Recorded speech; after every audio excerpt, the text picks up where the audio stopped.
Hola a todos, ¿cómo están? TestDoc por acá. El día de hoy vamos a hablar de los estrógenos en los hombres que están en terapia de reemplazo de testosterona. Esto es un motivo de consulta frecuente, les genera harta incomodidad y curiosidad a los pacientes y siempre me preguntan. De hecho, es de las cosas que más me preguntan. Así que, sin nada más que decir, vamos con el video.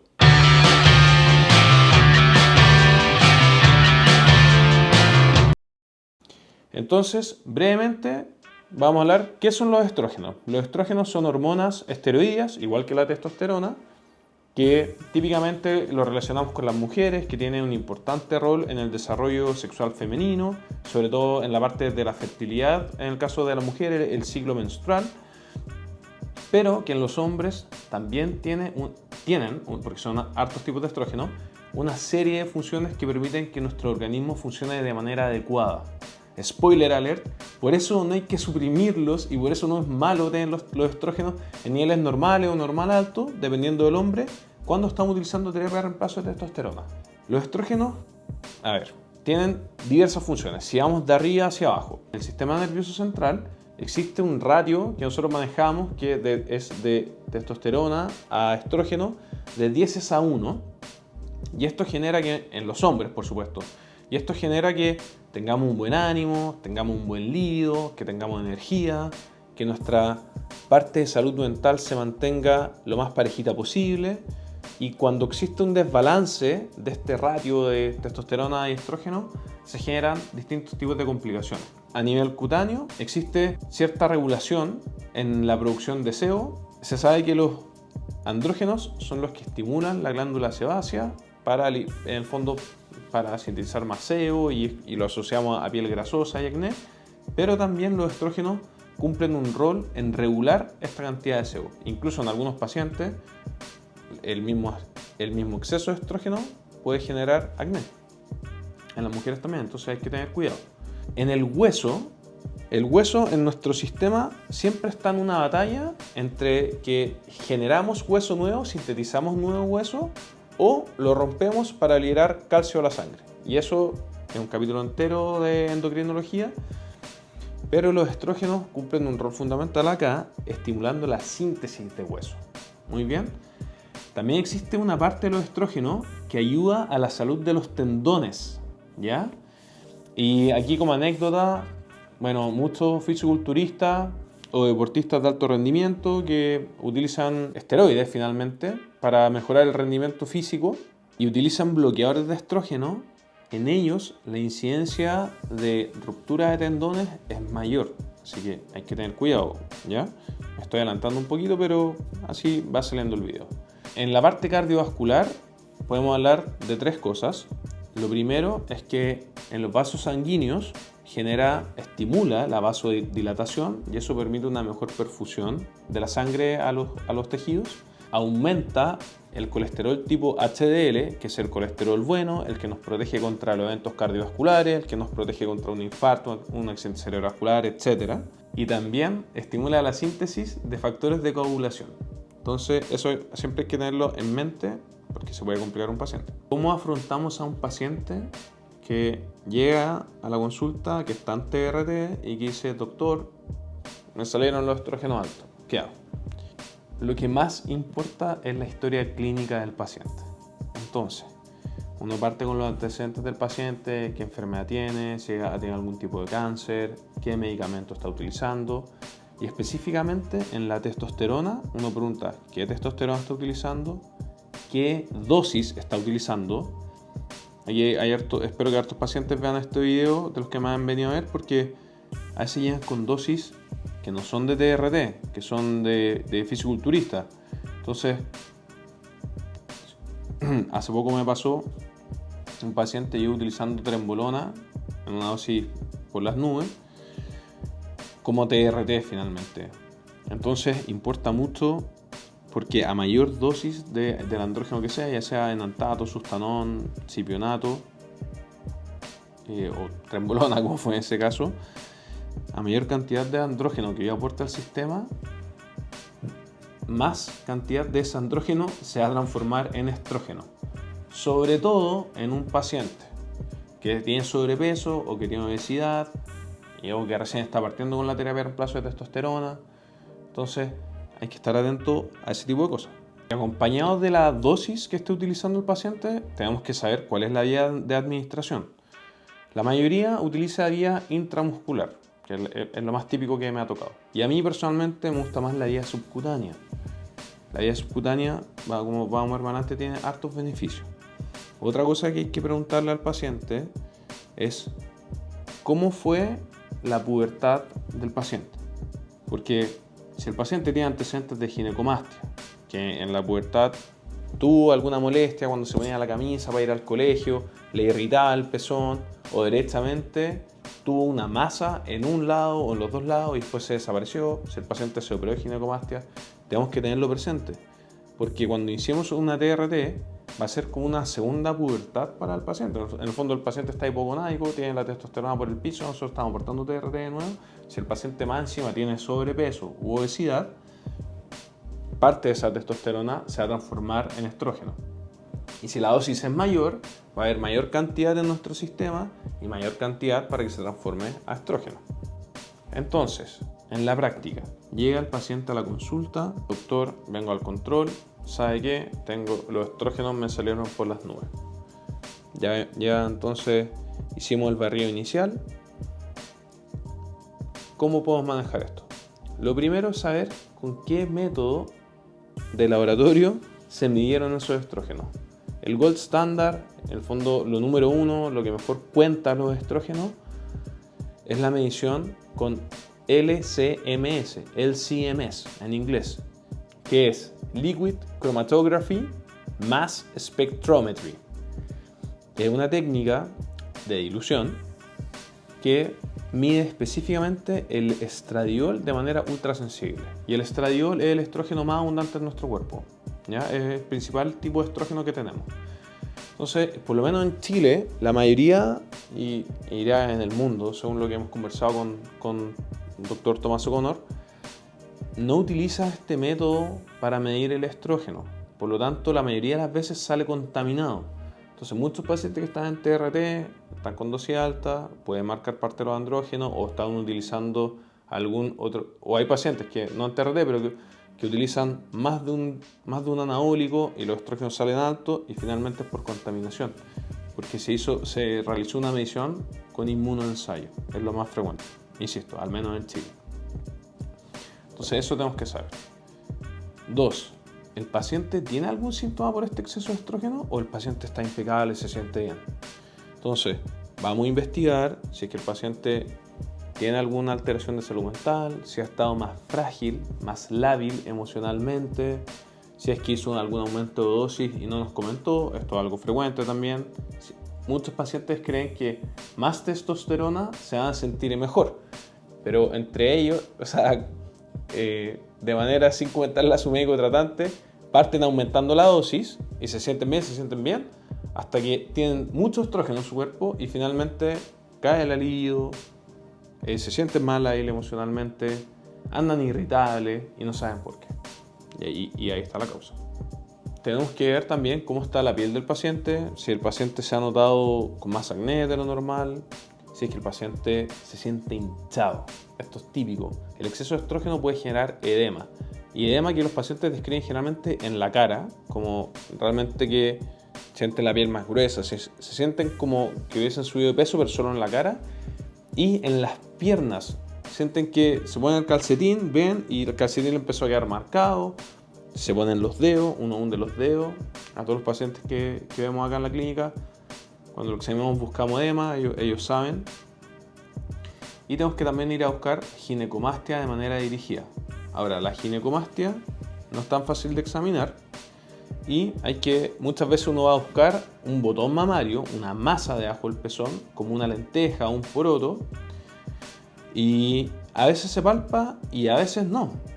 Ya, entonces hay distintos grados de ginecomastia, por supuesto, pero ya si el paciente nota una masa o se pone una camisa y le irrita el pezón y le duele, en el fondo el paciente tiene ginecomastia y nos está dando un indicio que esa dosis que estamos utilizando en ese paciente puede ser un poco alta. Entonces, ¿qué métodos podemos utilizar en la consulta y con los pacientes para controlar un poco este exceso de estrógeno? Lo primero es apuntar a la dosis correcta para el paciente. No porque el paciente tiene un amigo que utiliza 150 miligramos a la semana, él va a utilizar 150 miligramos a la semana. Yo siempre le explico a los pacientes que hay un espectro de hombres y uno tiene que buscar con qué dosis él se siente bien. Hay pacientes que con 75 miligramos a la semana están impecables y tú le subes a 100 y los pacientes, doctor, ¿qué hizo? ¿Sabe qué? Ahora ando acalorado, ando vuelto loco, me siento muy eufórico. Te pasaste de la dosis. Y por el contrario, hay pacientes que con 150, 175, 200 recién ya se sienten bien. ¿Ya? Esto es hombre a hombre, paciente a paciente. No hay una receta de cocina. Entonces, primero, buscar la dosis correcta. Número 2, tratar de hacer microdosing, microdosificación en los pacientes. La mayoría, diría yo, aquí uno tiene que poner en la balanza, pero con 2 pinchazos a la semana, en vez del típico un pinchazo cada 5 días o cada 7 días, tratar de que sea lunes, jueves, o martes y viernes, o domingo y miércoles, como muchos pacientes lo están haciendo actualmente. Y si se puede microdosificar más aún, mejor todavía. Y si te sientes bien con eso, mejor todavía.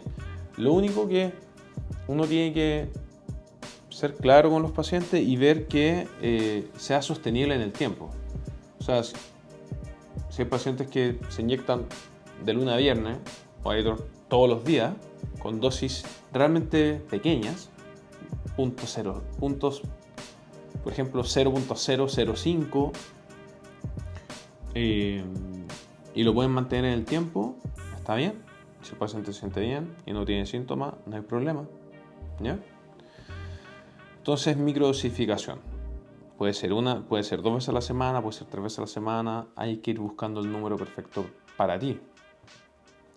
Lo otro es elegir la vía de administración. La vía intramuscular es la más conocida y es muy buena para dosis cuando son más de 0,5 ml que uno se inyectar por cada vez, porque se absorbe rápido, mucho más rápido que el tejido subcutáneo y te aguanta más volumen, digamos. En cambio, la vía subcutánea, sobre los 0,4 ml por inyección, los pacientes ya se quejan de dolor o que el nódulo en la grasita queda mucho tiempo. Entonces, la vía subcutánea es ideal para la microdosificación y tiene el plus de que de que es un tejido que tiene menos vasos sanguíneos que el tejido muscular, por lo tanto la absorción del fármaco es más lenta. Y al ser más lenta, permite que se vaya absorbiendo la testosterona en un ratio mucho más estable y parejo en el tiempo. De esa manera evitamos una sobrecarga de testosterona de una al sistema y evitamos que parte de esa testosterona o gran parte de esa testosterona se transforma en estrógeno. Bien. Otra herramienta que es más difícil, pero que se la inculco a todos los pacientes, es disminuir de peso. Y no me refiero de masa magra muscular, sino que me refiero de bajar grasa. Si bajamos de grasa visceral o grasa subcutánea, vamos a tener menos cantidad de aromatasa. Por lo tanto, vamos a tener menos cantidad de estrógeno, vamos a tener menos cantidad de la enzima que transforma la testosterona en estrógeno.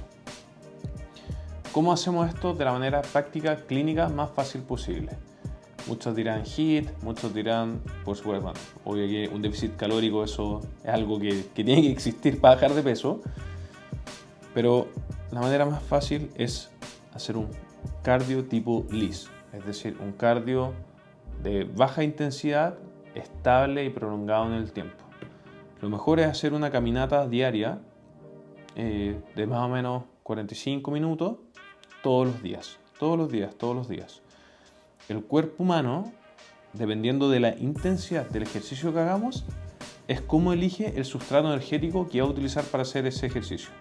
Entonces ustedes me dirán, ya HIIT, 5 a 10 minutos HIIT. Bueno, no, HIIT utiliza principalmente como recurso energético los carbohidratos. Es un ejercicio de alta intensidad y de intervalos pequeños. Entonces el HIIT es muy buen ejercicio, pero para bajar de peso y en la práctica lo mejor es hacer este tipo de cardio que les comento yo. La única desventaja que tiene es que requiere más tiempo, ¿ya? Entonces, pero si combinamos un buen déficit calórico, si guardamos los carbohidratos para consumir los carbohidratos antes y después del entrenamiento de pesa y el resto del día mantenemos los carbohidratos controlados y las grasas, por supuesto, vamos a andar bien. Y los pacientes se van por una espiral bajando grasa nomás y utilizan en ese tipo de cardio solo grasa como sustrato energético. Bien, ahí espero la opinión de todos los deportólogos, a ver qué dicen. Por supuesto que existen distintas opiniones. Y por último, el gran debate de utilizar o no inhibidores de aromatasa o moduladores selectivos del receptor de estrógeno, es decir, por ejemplo, el anastrozol o el tamoxifeno o raloxifeno. Estos son medicamentos, voy a ser categórico, que no se deben utilizar de manera crónica en pacientes que están en terapia de reemplazo de testosterona. El uso de ambos fármacos, ya sea uno o el otro, tiene efectos secundarios que son importantes y que son deleterios si se usan mal. Mi intención cuando un paciente llega con exceso de estrógeno y tiene síntomas es utilizar las medidas que hemos discutido para tratar de disminuir la concentración de estrógeno, mejorar el ratio de testosterona a estrógeno y que el sistema ande mejor. Pero nunca voy a bloquear y va a ser un objetivo terapéutico tener los estrógenos en cero porque supuestamente los estrógenos hacen mal. Eso no es así y hacer eso es incorrecto. Entonces, se pueden utilizar inhibidores de la aromatasa o los SERM cuando el paciente realmente tiene síntomas por exceso de estrógeno. La respuesta es sí, pero siempre por un tiempo limitado y con la menor dosis posible durante el menos tiempo posible. En el caso de los inhibidores de la aromatasa, utilizar medio comprimido de anastrozol 2 veces a la semana, máximo por 14 días. Hay casos excepcionales, pero uno tiene que estar encima del paciente buscando los efectos secundarios, ya sea en el sistema nervioso central, cardiovasculares.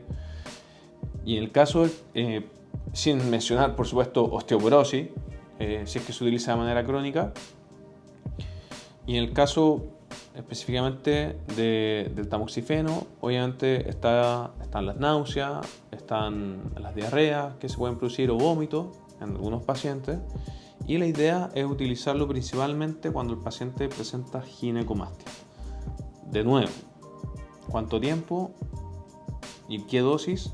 La menor posible. Si con 10 miligramos durante un mes el paciente resolvió una ginecomastia sensacional, está bien.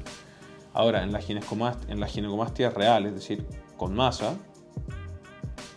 quizá utilizar una dosis un poquito más alta, 20 miligramos por 30, 45 días máximo y punto, ¿ya?